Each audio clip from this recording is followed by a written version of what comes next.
partir del año 1970, en la década de los 70, se tiene como un inicio de lo que sería la nutrición convencional.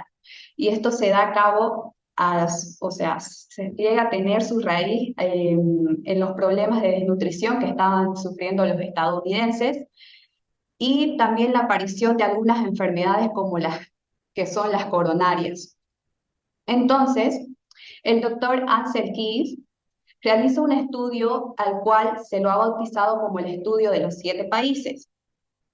El estudio de los 7 países implicaba a países como Italia, Holanda, Estados Unidos, Grecia, Japón, Yugoslavia y Finlandia. Y el objetivo principal de este estudio era culpar a las grasas saturadas o sea, relacionarlas, su consumo, con las enfermedades coronarias y con la obesidad.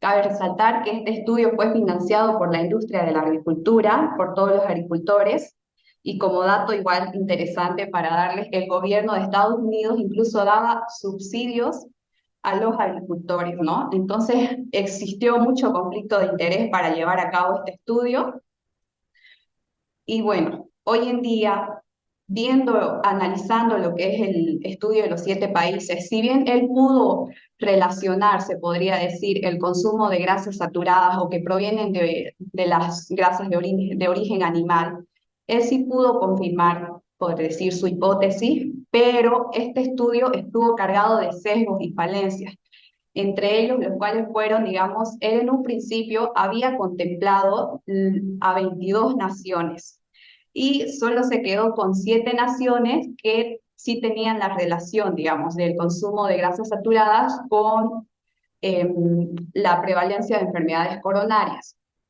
Entonces, excluyó a todos aquellos países que sí tenían un consumo, se podría decir, recomendable de grasas y que a su vez no presentaban problemas de enfermedades coronarias u obesidad, y solo se quedó con aquellos 7 países que sí respaldaban su hipótesis. Entonces, ese es uno de los grandes sesgos.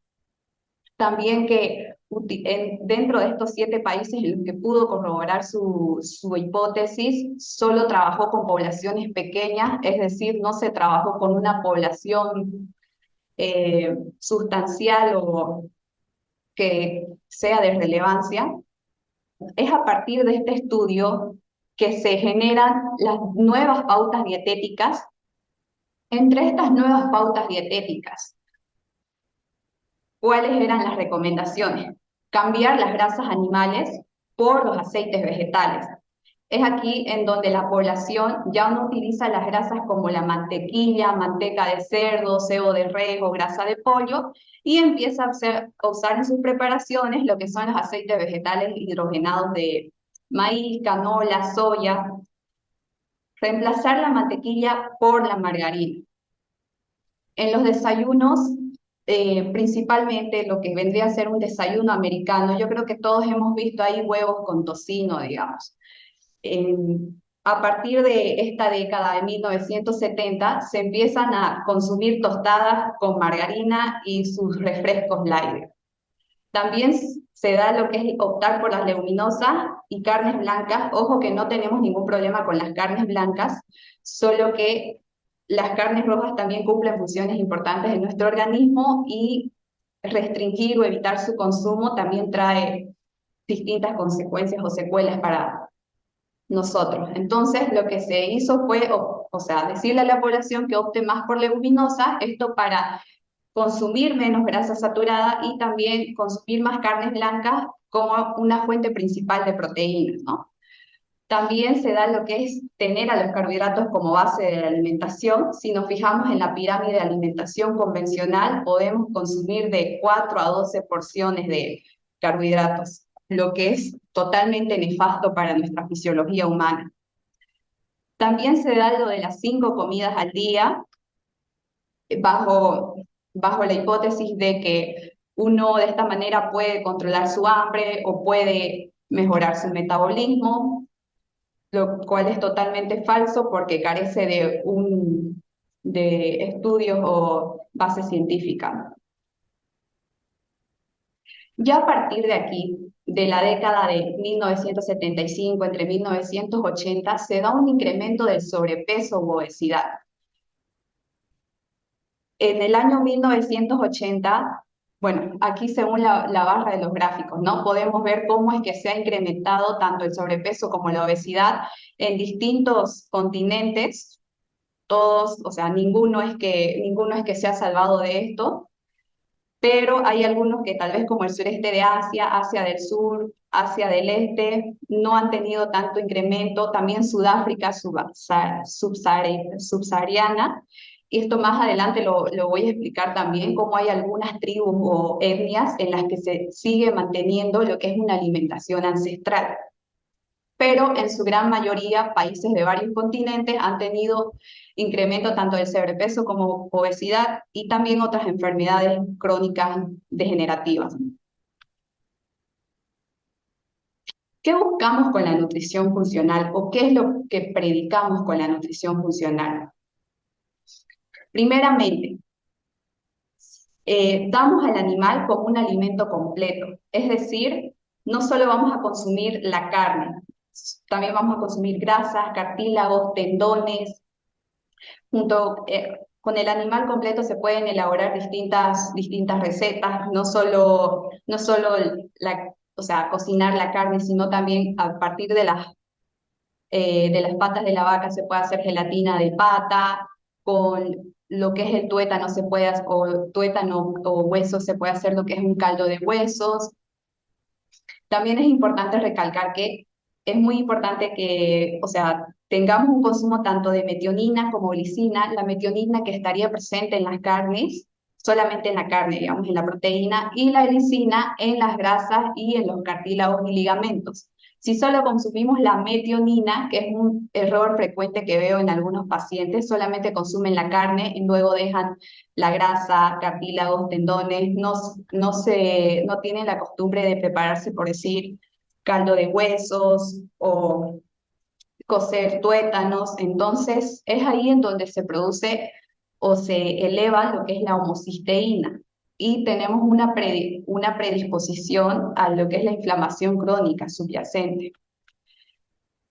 Como segunda recomendación, los carbohidratos solo son provenientes de fuentes no proinflamatorias, es decir, solamente provienen de tubérculos, frutas, verduras, y no así de cereales, pseudocereales y todos sus derivados, ¿no? Esto porque los cereales han tenido una manipulación genética por el hombre y además están hipercontaminados con lo que vendrían a ser los pesticidas, herbicidas, fungicidas. Solo se da de a 2 a 3 comidas al día. Puede ser un desayuno quiere decir romper el ayuno, no necesariamente va a ser con alguna preparación de una masa sin gluten o huevo, tocino, puede ser con una idea de un almuerzo, digamos, de lo que consideramos nosotros comúnmente un almuerzo.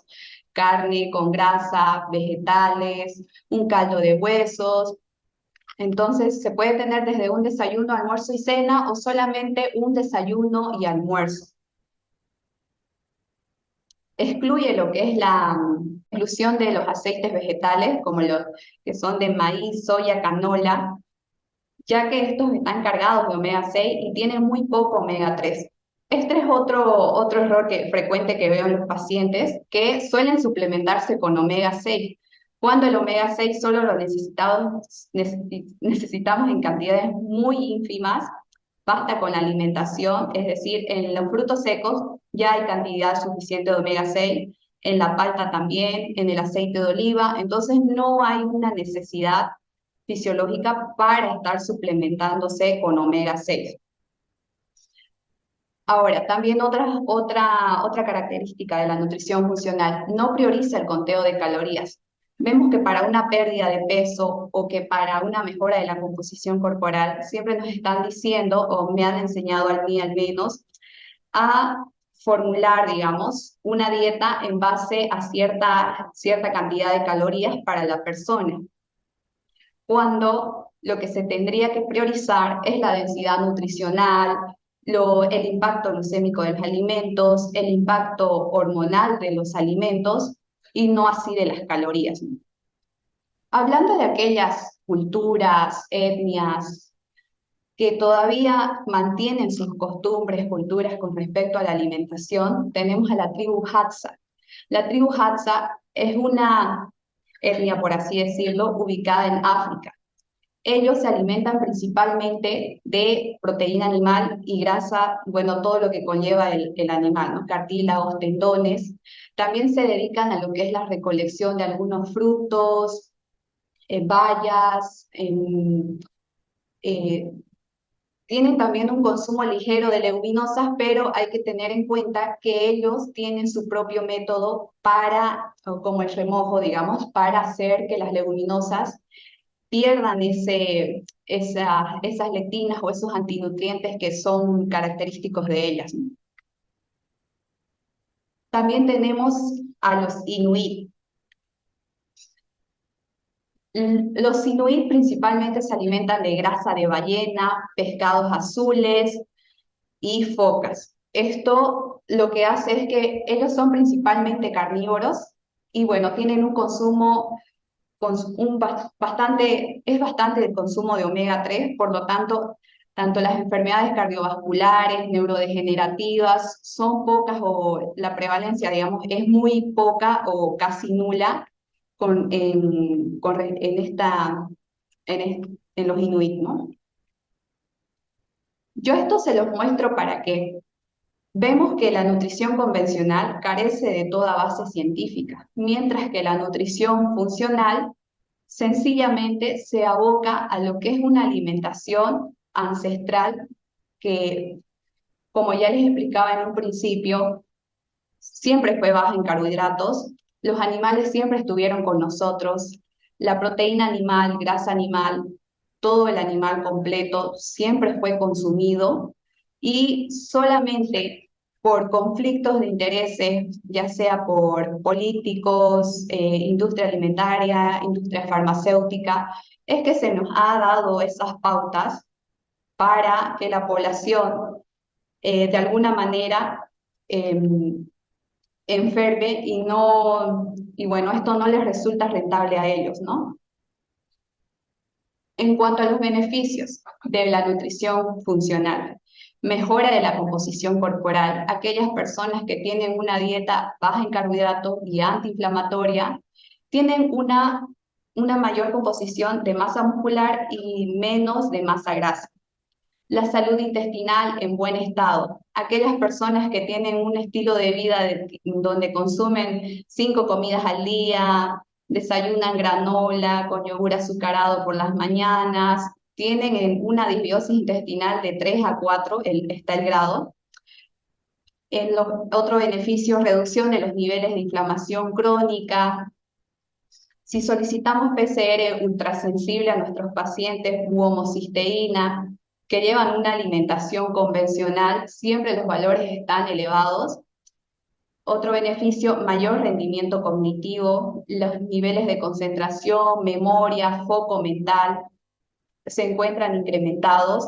También lo que es el incremento de los niveles de energía.